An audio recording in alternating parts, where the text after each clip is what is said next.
Hello दोस्तों, good morning. स्वागत है आप सभी का द स्टडी अड्डा पर। तो आज की क्लास में हम करेंगे टॉपिक को डिस्कस, और वो टॉपिक है भारतीय संदर्भ में बाल्यावस्थाओं का निर्माण। तो ये टॉपिक आज हमें पढ़ना है।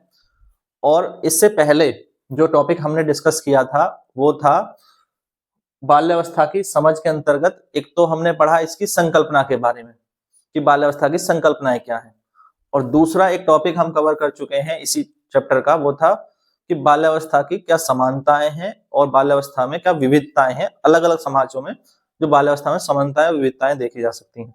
तो पिछले दो वीडियोज में हमने इन टॉपिक्स को कवर किया, और आज के वीडियो में हम कवर करने वाले हैं भारतीय संदर्भ में अनेक बाल्यावस्थाओं का निर्माण। ये कैसे होता है, क्यों होता है, क्या इसके कारण है, ये हम आज के इस टॉपिक में समझेंगे। तो ठीक है, चलिए शुरू करते हैं अपनी क्लास को और आज के टॉपिक पर आते हैं।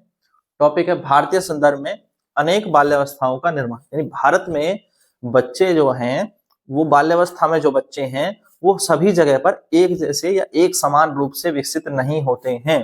पहली बात ये, तभी तो अनेक बाल्यावस्थाएं हैं। अनेक बाल्यावस्था का क्या मतलब है, यानी क्योंकि अनेक समाज है हमारे देश में, अनेक सामाजिक संस्कृतियां हैं, वातावरण सब जगह एक जैसा नहीं है, बहुत विशाल देश है, हर जगह का वातावरण एक जैसा नहीं है, आर्थिक स्थिति सभी लोगों की समान नहीं है, आर्थिक असमानताएं हैं, सामाजिक असमानताएं हैं। इन सब के कारण बाल्यावस्था में भी असमानताएं हैं। तो मोटा मोटा अगर मैं एक लाइन में कारक कारक कहना चाहूं, क्या कारक हैं कि जो अनेक बाल्यावस्थाओं का निर्माण करने वाले कारक हैं वो हैं सामाजिक और आर्थिक कारक। सामाजिक व आर्थिक कारक, डिफरेंस पैदा करने वाले जो मुख्य कारण होते हैं वो होते हैं सामाजिक और आर्थिक। जो संदर्भ, इन्हीं पर हम मेन बात करेंगे। देखो, अगर सामाजिक और आर्थिक कारक नहीं होते तो सभी बच्चों का शारीरिक विकास एक समान होता, सभी बच्चों का मानसिक विकास एक समान होता। अगर सभी समाजों में एक जैसा व्यवहार होता, सभी समाज एक जैसे आर्थिक स्थिति वाले होते, सब सुविधा संपन्न बराबर के होते, तो हम लगभग देखते हैं कि सब बच्चों का विकास लगभग एक जैसा होता है। अगर सबको एक जैसी शिक्षा मिलती, सबको एक जैसी बेहतर स्वास्थ्य सुविधाएं मिलती, पर ऐसा नहीं है। इसी कारण क्या होगा, बाल्यावस्थाओं में डिफरेंसेस आएंगे। और उनके कारण कई प्रकार की बाल्यावस्थाएं हमें देखने को मिलती हैं, जैसे ग्रामीण बाल्यावस्था। क्या है? ग्रामीण बाल्य अवस्था। इससे क्या संबंध है? अगर मैं भारतीय संदर्भ में बाल्यावस्था का एक प्रकार बता रहा हूं, ग्रामीण बाल्यावस्था, तो ये ग्रामीण क्षेत्र के रिलेटेड है। अब ग्रामीण क्षेत्र में बाल्यावस्था कैसी होगी? दूसरी शहरी बाल्यावस्था होगी। दूसरी कौन सी होगी? शहरी बाल्यावस्था होगी। ठीक है, दोनों का अंतर आप खुद से कर सकते हैं, अभी बताऊंगा। खुद समझ में आ रहा होगा जब ग्रामीण और बाल्यावस्था में कह रहा हूं, तो अंतर है इनके बीच में। क्या अंतर होंगे? शिक्षा के, स्वास्थ्य के, आर्थिक स्थिति के अंतर होंगे। ग्रामीण बच्चे की जो शिक्षा और स्वास्थ्य का जो सुविधाएं हैं वो कम है, शहरी बच्चे के पास शिक्षा स्वास्थ्य की सुविधाएं ज्यादा है। ये तो मोटा मोटी आप बता सकते हैं, कोई दिक्कत नहीं।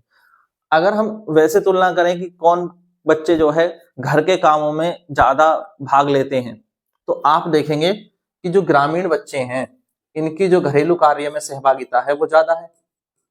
कार्य में जो सहभागिता है वो ज्यादा है। कई बार तो ये बच्चे जो है अपने माता पिता के साथ खेतों पर काम करने या मजदूरी के लिए भी जाते हैं।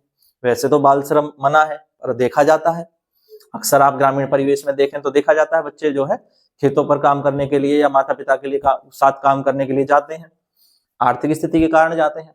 तो कार्यों में सहभागिता ग्रामीण बच्चों की शहरी बच्चों के तुलना में अधिक है। अगर हम देखें तो इनके पास जो शिक्षा के संसाधन हैं, स्वास्थ्य के जो संसाधन है वो सीमित है। सीमित संसाधन है।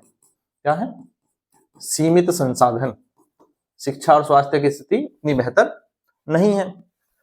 पर एक चीज आप देखेंगे, जो ग्रामीण बाल्यावस्था में जो बालक हैं, ये ग्रामीण क्षेत्र के बालकों में आपस में जो लगाव है, भाईचारा है, मेल मिलाप है, और पूरे गांव के जो परिवेश में जो भाईचारा है, लगाव है, वो अलग है। वहां मेलजोल ज्यादा है। कहते हैं ना, गांव में तो किसी भी कोने पे आपको बता देगा कोई कि कौन किसका बालक कहाँ, या ये किसका बालक है। माता पिता के नाम से आपको बता देंगे, दादा दादी के नाम से बता देंगे कि ये किसका बालक है।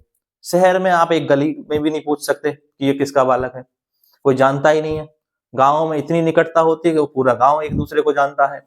तो ग्रामीण बाल्यावस्था में बालक का परिचय सामाजिक निकटता से होता है।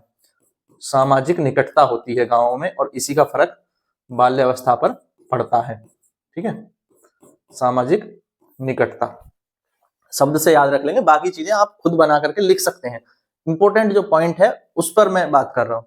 ठीक है, शिक्षा स्वास्थ्य बेहतर, ये तो मोटा मोटे बात आप कह सकते थे, शिक्षा स्वास्थ्य के संसाधन कम है तो शिक्षा उसका पोषण का स्तर कम होगा, उसका बेहतर स्वास्थ्य नहीं होगा, ऐसा आप कह सकते हैं। बट ये सारी बातें मैं पहले भी डिस्कस कर चुका हूँ, पिछले वीडियो में भी डिस्कस कर चुका हूँ। तो कुछ टू द पॉइंट बातें हम जाने, ठीक है, वो जरूरी है ताकि हमें लिखने के लिए कुछ नए शब्द, कुछ बेहतर बातें मिल सके, ताकि हमें एग्जाम में और अपने नोट्स में बहुत अच्छी चीजें लिख सकें। ठीक है, शहरी बाल्यावस्था पर बात करें। शहरी बाल्यावस्था के बालक, हमें ये तो पता है बेहतर शिक्षा मिलेगी। बेहतर शिक्षा से क्या होगा? स्वास्थ्य बेहतर होगा, पढ़ाई अच्छी होगी। ये दो चीजें तो बहुत कॉमन होगी कि बेहतर शिक्षा है शहरों में, ठीक है, तो उससे बेहतर एक वातावरण उसको प्राप्त हो गया। एक सेकंड, बेहतर शिक्षा व स्वास्थ्य है, शहरों में सुविधाएं हैं, तो उन सुविधाओं का लाभ बालक को मिलेगा, तो उसकी जो बाल्यावस्था है उसको हम शहरी बाल्यावस्था इसीलिए कह रहे हैं कि वो एक बेहतर वातावरण में, या जहाँ सुविधा संपन्न वातावरण है। इसको अगर मैं सीधे शब्दों में कहूँ, सुविधा संपन्न वातावरण, इनको कैसा वातावरण प्राप्त हो रहा है? सुविधा संपन्न वातावरण, सब सुविधाएं सुलभ है, तकनीकी पहुंच है। शहर का बच्चा और गांव के बच्चे में सबसे ज्यादा अंतर किसका है आज के समय में? तकनीकी पहुंच का। टेक्निकल जो चीजें हैं, बच्चे शहरों में जो कोडिंग सीख रहे हैं, ग्रामीण परिवेश में बच्चे अभी इंग्लिश पढ़ना ही नहीं सीख पा रहे हैं। तो ये अंतर काफी समय से बना हुआ है, अभी भी बना हुआ है ना। वहां एजुकेशन के साथ साथ बहुत सारी चीजें बच्चा सीख रहा है, और भी कई सारी क्लासेस जाता है, कोई योगा क्लास जाता है, कोई डांस क्लास जाता है, कोई म्यूजिक क्लास जाता है, क्योंकि वहां सुविधाएं उपलब्ध हैं और उन सुविधाओं से बच्चा लाभ ले रहा है, तो उसका विकास उस तरह से हो रहा है। पर इन सब का एक हानिकारक रूप भी हमारे सामने आता है कि बच्चे को हम देखते हैं, यहाँ क्या थी? सामाजिक निकटता। यहाँ उसके बदले क्या मिल रहा है? भाग दौड़, तनाव भरी जिंदगी। तनाव बहुत है बच्चों के जीवन में, उनको काम का बोझ ज्यादा आ गया है, शिक्षा को ही लेकर के उनको जो बर्डन है वो अधिक हो जाने के कारण बच्चे अक्सर तनाव में रहते हैं। ठीक है, प्रतिस्पर्धा बढ़ी है, और तनाव का कारण क्या है? तनाव का कारण है कंपटीशन। शहरों में क्या है? कंपटीशन बहुत है, बच्चों में आगे निकलने की होड़ बहुत है, अब अपने आप को सफल बनाने की होड़ बहुत है, और इस कारण अक्सर जो है शहरी बालकों में तनाव देखा जाता है, प्रतिस्पर्धा के कारण टेंशन में देखा जाता है। ठीक है, अक्सर देखते हैं छोटे छोटे बच्चे जो है या तो घर से भाग जाते हैं या ऐसे कदम उठा लेते हैं जो उन्हें नहीं उठाना चाहिए, आत्महत्या तक कर लेते हैं। इसका कारण क्या है? वो प्रतिस्पर्धा, वो दौड़, वो भाग दौड़ भरी जिंदगी जिसमें बच्चे को हमने धकेल दिया है, सफल होने की दौड़ में जो है उसको डाल दिया है। बस किसी भी तरफ ये भी सीख लो, वो भी कर लो, ये भी कर लो, डांस भी कर लो, म्यूजिक भी कर लो, पढ़ भी लो, ये भी जाओ, शाम को क्लासेस जाओ, स्पोर्ट्स क्लासेस जाओ, स्कूल जाओ, ट्यूशन जाओ, ये जाओ। बच्चा उसमें जो है इतना उलझ जाता है उस टेंशन में, और वो तनावग्रस्त हो जाता है। छोटे छोटे बच्चों को देखा जा रहा है कि डायबिटीज, मोटापा, ये सारी की समस्याएं बढ़ रही हैं। क्यों बढ़ रही हैं? यही सब कारण है, उनकी जिंदगी को भी हमने इतनी भागदौड़ भरी बना दिया है कि वो बच्चा बचपन भी ढंग से नहीं जी पा रहा है। तो ये शहरी बाल्यावस्था का एक नकारात्मक प्रभाव भी देखा जाता है। तो ग्रामीण बाल्यावस्था और शहरी बाल्यावस्था में आपने ये अंतर समझा। इसके अलावा कुछ वो बच्चे हैं इन्हीं के बीच में, उनकी बाल्यावस्था पर भी हम बात करें, जो बाल श्रम से आज भी जुड़े हुए हैं, यानी कार्यरत बच्चों की बाल्यावस्था। वैसे तो हम कहते हैं कि हमारे देश में बाल श्रम जो है वो बैन है, पर ऐसा है नहीं। वास्तविकता में धरातल पर आप देखेंगे कुछ बच्चे हैं आज भी जो बाल श्रम में इन्वॉल्व हैं, और इन कार्यरत बच्चों की जो बाल्यावस्था है, क्या वो और बच्चों के समान होगी? नहीं, बिल्कुल नहीं होगी। क्यों नहीं होगी? देखें, कार्यरत बच्चों की बाल्यावस्था, इनके जीवन में क्या है? इनके जीवन में मजदूरी, श्रम, गरीबी, तभी तो इस सब का फिर गरीबी, मजदूरी, काम पर जाना, ये सब माता पिता के साथ काम पर करना जाना, या कुछ बच्चे तो ऐसे जो है दुष्कर कार्यों पर भी जो है जाते हैं या करते हैं, जो उनके अवस्था में या उनकी एज में नहीं करने चाहिए। और इससे क्या होता है? उनके अधिकारों का हनन होता है। उन बच्चों के जो बाल अधिकार हैं, उन अधिकारों का हनन होता है, उनकी वो शिक्षा से वंचित हो जाते हैं, बाल श्रम के में धकेल दिए जाते हैं, शोषण होता है। बहुत जगह देखने में आता है बच्चों का शोषण होता है। तो ये अलग एक जीवन जी रहे हैं बच्चे। इनकी बाल्यावस्था उन बच्चों से, ग्रामीण बच्चों से या शहरी बच्चों से बिल्कुल अलग है। जो ग्रामीण बाल्यावस्था और शहरी बाल्यावस्था में हमने बात करी, इनके जीवन में तो श्रम, गरीबी, दुख, मेहनत, परिश्रम यही लिखा है। क्या ये सही है? नहीं, ये सही नहीं है। इससे हम सब बच्चों को इससे बाहर आना चाहिए। हमारे देश की आर्थिक स्थिति हर जगह ऐसी हो कि कम से कम जो बच्चे हैं उन्हें बाल मजदूरी जैसे कार्यों में ना धकेला जाए या ना जाना पड़े, उन्हें मजबूर ना होना पड़े, क्योंकि कोई भी अपनी मर्जी से नहीं जा रहा है। वो एक अलग बात है, कहीं पर जो ह्यूमन ट्रैफिकिंग और वो सब जो है वो उसकी हम बात नहीं कर रहे हैं, पर जो बच्चे अपनी आर्थिक स्थिति की वजह से इन बाल श्रम में लगे हुए हैं, तो वो कोई अपनी खुशी खुशी से नहीं लगे हुए हैं, क्योंकि उनके सामने हालात ऐसे हैं। वो उन हालातों के कारण जो है मजदूरी में, श्रम में लगे हुए हैं। उनके माता पिता या परिवार के पास ऐसे हालात हैं कि जिसके कारण वो नहीं पा सकते बेहतर शिक्षा, बेहतर स्वास्थ्य या बेहतर वातावरण उन तक नहीं पहुंच पाया है। तो यही सब है, ठीक है। और आगे बात कर लेते हैं, क्या है दूसरी एक, वो है जो बच्चे की बाल्यावस्था जो स्कूल में डेवलप होती है, उसे हम कह सकते हैं स्कूल वाला जो चाइल्डहुड है, विद्यालय बाल्यावस्था वाला, वो अलग है। वहां जो बच्चे का वातावरण है वो इनसे अलग वातावरण है, उसे हम विद्यालय बाल्यावस्था कह सकते हैं। बाल्यावस्था स्कूल के अंदर का जो है, एक बच्चा है जो स्कूल से जुड़ा है और एक बच्चा है जो स्कूल से नहीं जुड़ा है। तो विद्यालय बाल्यावस्था, स्कूल से नहीं जुड़े वाले तो हमने देख ली कार्य क्षेत्र में है। यहाँ पर जो बच्चा स्कूल के अंदर डेवलप होगा वो कैसा होगा? वो शिक्षा ग्रहण तो करेगा ही करेगा, उसको एक फॉर्मल एजुकेशन मिलेगी जो स्कूल में मिलती है।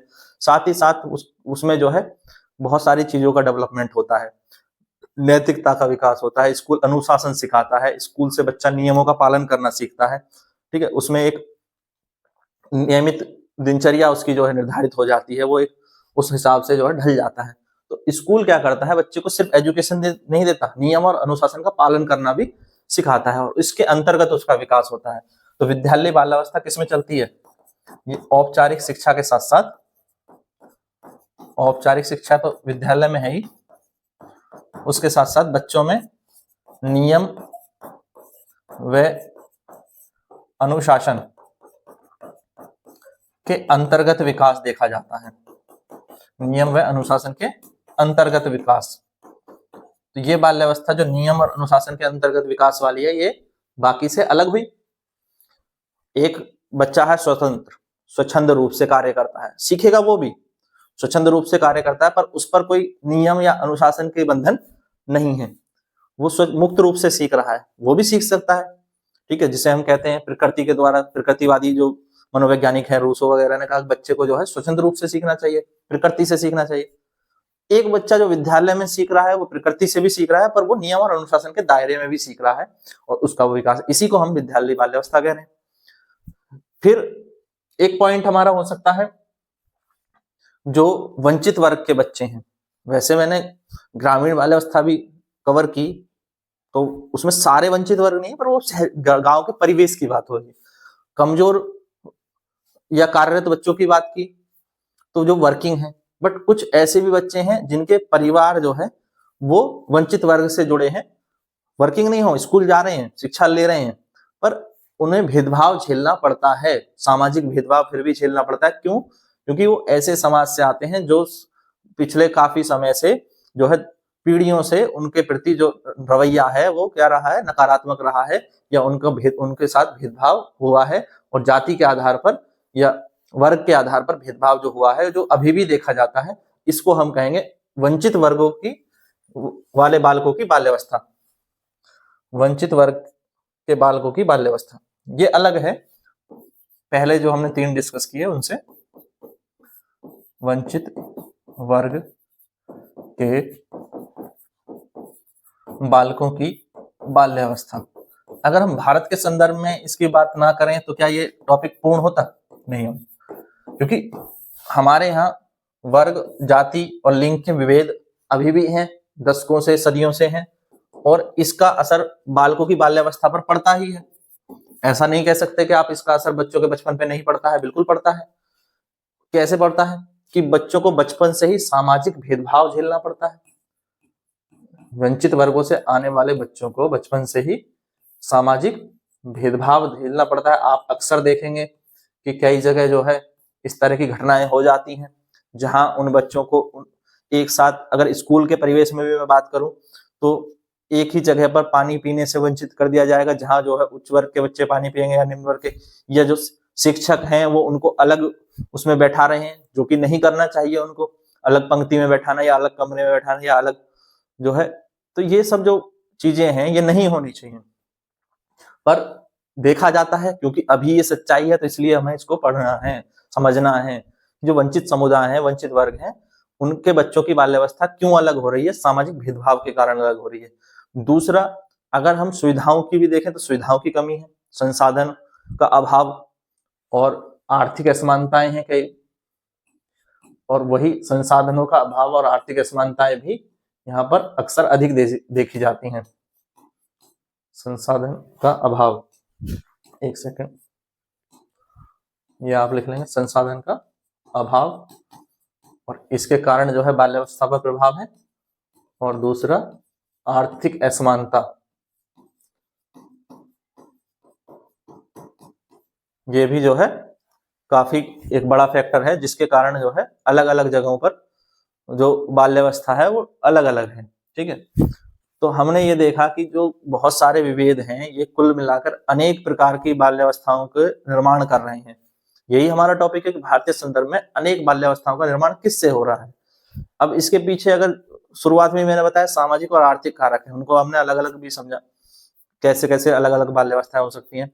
इसमें जाति, वर्ग, लिंग, क्षेत्र के कारण जो असमानताएं पैदा हो रही हैं वो तो है ही है, आर्थिक स्थिति के कारण जो असमानताएं पैदा हो रही हैं वो भी हमने यहाँ पर समझी। तो ये सारी चीजें आपको समझ में आ गई हैं, तो एक बार कमेंट में बता देंगे हाँ सारी चीजें क्लियर हो गई हैं। और अगर कोई डाउट है तो आप कमेंट में जरूर पूछ सकते हैं, और चैनल को सब्सक्राइब कर लीजिए। नेक्स्ट क्लास में हम डिस्कस करेंगे ग्लोबलाइजेशन के संदर्भ में, यानी वैश्वीकरण, जो भूमंडीकरण है उसके संदर्भ में बाल्यावस्थाओं में क्या अंतर देखे जाते हैं। Thank you guys, thanks for. अब एग्जाम की तैयारी को और बेहतर करने के लिए हमारे चैनल को लाइक, शेयर और सब्सक्राइब करना ना भूलें।